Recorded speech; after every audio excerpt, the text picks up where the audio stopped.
চলনবিল অধ্যুষিত সিরাজগঞ্জের তারাশের মাকড়সন এলাকায় গড়ে উঠেছে ভাসমান শামুকের হাট। অন্যান্য হাটগুলোর মতোই পাইকারি হাট হিসেবে বেচাকেনা হচ্ছে শামুক। চট্টগ্রাম ও রাজশাহী সহ বিভিন্ন জেলার পাইকাররা শামুক কিনে হাঁস খামারি ও মৎস্য চাষিদের কাছে বিক্রি করছে।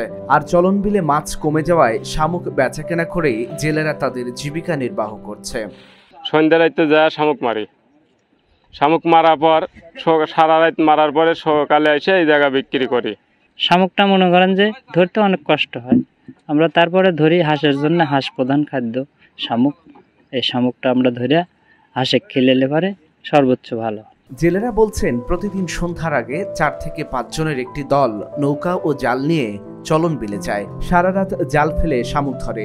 এরপর সকালে শামুক থেকে ময়লা সরিয়ে বস্তায় ভরে পাইকারদের কাছে বিক্রি করেন। প্রতিদিন প্রায় 40 থেকে 50 মণ শামুক আহরণ করে সকালে নগদ 2 থেকে 2,500 টাকায় বিক্রি করা হয়।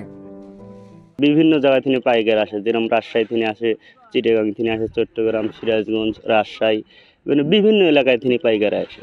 আইসা মনে করেন যে এগুলো কিনে নেওয়া যায় শামুক। আমাদের 40 থেকে 45 মণ শামুক হয়, সেখানে আপনার দেখা যায় আপনার হলো 2500 টাকা ইনকাম হয়, 2000 হয়, 1800 হয়। পাইকাররা বলছেন হাঁস খামারিদের কাছে শামুকের ব্যাপক চাহিদা রয়েছে।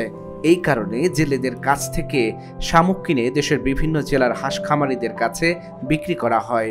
আমাদের জেলারা এখন লিয়ে আসতেছে, এগুলো লিয়ে আসে মনে করেন আমার কাছে দিচ্ছে। আমরা মনে করেন বাংলাদেশে বিভিন্ন বিক্রি করেছি এবং শামুকটা হাঁসে খাওয়ানোর জন্য শামুকের হাঁসের ভিটামিন বেশি হয় আর কি। শামুক হাঁস ও মাছের খাদ্য হিসেবে ব্যবহার হয়।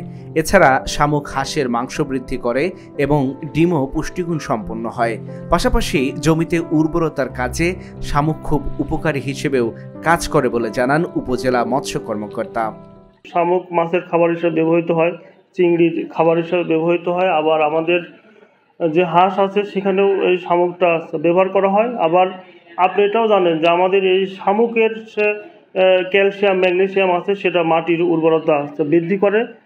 শামুক নিয়ে আমরা ভবিষ্যতে একটা সরকারকে প্রকল্প নেওয়ার জন্য সহযোগিতা করব, যাতে এটা পরবর্তীতে মাছ হাঁসের খাবার হিসাবে অব্যাহতভাবে ব্যবহার করা যায়। সাধারণত বর্ষা মৌসুমে কর্মহীন সময়ে চলনবিলের শামুক ও ঝিনুক কুড়িয়ে জীবিকা নির্বাহ করেন জেলেরা। প্রতিবছর বর্ষা মৌসুমের শেষের দিকে বিলের পানি শুকানোর সময় 2 মাস ধরে শামুক সংগ্রহ ও বেচাকেনার মহোৎসব চলে। Dhaka journal news desk.